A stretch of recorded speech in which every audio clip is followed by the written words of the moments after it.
काम सूत्र पर फोकस एक ऐसी वेब सीरीज आई है जिसे देखकर आपके होश उड़ जाएंगे। जी हाँ, स्त्री पुरुष में भेदभाव को जबरदस्त ढंग से ये सीरीज उठा रही है। पौरुषपुर में स्त्रियों को सिर्फ शरीर समझा जाता है। अपनी हिंसक ताकत से यहाँ के पुरुष स्त्रियों पर शासन करते हैं। ये बात ट्रेलर में साफ है, लेकिन जो कहानी ये वेब सीरीज कह रही है वो कमजोर है। यहाँ कोई ठोस बात नहीं है। पूरा फोकस उत्तेजक दृश्यों पर है। अनु कपूर जैसे एक्टर भी यहाँ रंग नहीं जमा पाए हैं। या यूं कह लें कि गंदी बात का ये इतिहास में लपेट कर पेश किया गया पैटर्न है। एकता कपूर के ऑल्ट बालाजी ने इसे बनाया है। पद्मश्री मिलने और गंदी बात पर हुए विवाद के बाद एकता खुद अपना और मां शोभा कपूर का नाम अब इन सीरीजों से नहीं जोड़ती। नए जमाने की गंदी बात के 5 सीजन दिखाने के बाद ऑल्ट बालाजी और ZEE5 ने अंदाज बदला और वो 16वीं सदी के हिंदुस्तान के किसी कोनों में पौरुषपुर नामक रियासत में जा पहुंचे, जहां राजा भद्र प्रताप अनु कपूर के राज्य में स्त्रियां मर्दों के अधीन हैं। यहाँ की स्त्रियों के दिल और देह पर ताले लगे हैं। राजा कामी मगर कमजोर है, अतः वो पर पीड़ा में आनंद लेता है। उसके अत्याचारों के बाद एक एक कर 4 रानियां महल से गायब हो चुकी हैं। उनका गुमना बहुत ही ज्यादा रहस्य है। सिर्फ पटरानी मीरावती यानी शिल्पा शिंदे जिंदा हैं। वही राजा की सेहत और हसरत के लिए नई नई रानियों और स्त्रियों का प्रबंध करती हैं। क्या पौरुषपुर में स्त्रियों का चल रहा दमन चक्र टूटेगा? क्या पौरुषपुर गिरेगा? क्या कोई पुरुष बाहर से आएगा या महल अथवा नगर की कोई स्त्री बगावत करेगी? ऐसा नहीं हुआ तो क्या किन्नर बोरिस यानी मिलिंद सोमण पुरुषार्थ की नई परिभाषा गढ़ेगा?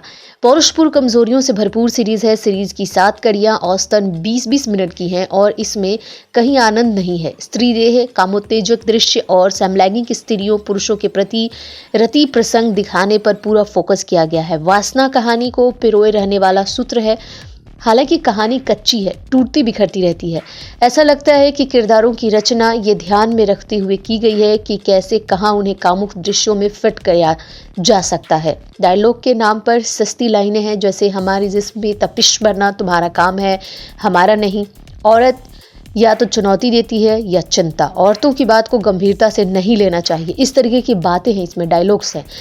पौरुषपुर के ट्रेलर ने आते ही लोगों का ध्यान खींचा है, लेकिन सीरीज देखकर चाय से ज्यादा केतली गर्म कहावत याद आती है। अच्छी पटकथा पौरुषपुर को संभाल सकती थी। यहाँ भव्यता है, खास तौर पर राजमहल के अंदर के दृश्यों में। इस लिहाज से विख्यात सेट डिजाइनर नितिन देसाई और उनकी आर्ट टीम ने बढ़िया काम किया है। यहाँ तरंग दृश्यों को भी खूबसूरती से फिल्माया गया है।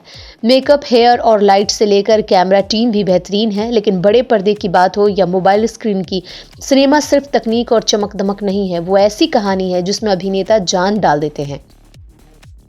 पौरुषपुर में अनु कपूर की प्रतिभा देखने लायक है और बेहतर ढंग से इस्तेमाल उनका नहीं हो पाया है। वो कुंठित, कामी, कमजोर और अभद्र राजा की भूमिका में है, लेकिन एक भी दृश्य या संवाद उन्हें ऐसा नहीं मिला कि याद रह जाए।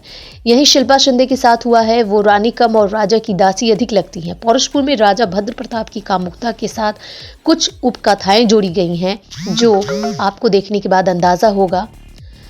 इसके अलावा पौरुषपुर के साथ मिलकर जो पटकथा लिखी गई है, पौरुषपुर बलजीत सिंह चड्ढा का कॉन्सेप्ट है और वो इसके क्रिएटिव डायरेक्टर हैं। उन्होंने रणवीर प्रताप सिंह और राजेश त्रिपाठी के साथ मिलकर पटकथा लिखी थी। उन्होंने कामुक दृश्य रचने के साथ कहानी पर ध्यान दिया। कुछ बात बन सकती थी अगर वो लोग ऐसा करते और अच्छी कहानी बनाते, लेकिन संभवतः अच्छी कहानी करने का उद्देश्य यहाँ था ही नहीं। पौरुषपुर ऐसी वेब सीरीज नहीं है जिससे आप जाते हुए वर्ष को अलविदा कहें। निसंदेह पहले एपिसोड के साथ यहाँ शुरुआत अच्छी है, मगर जैसे जैसे सीरीज बढ़ती है हर स्तर पर फिसलती है।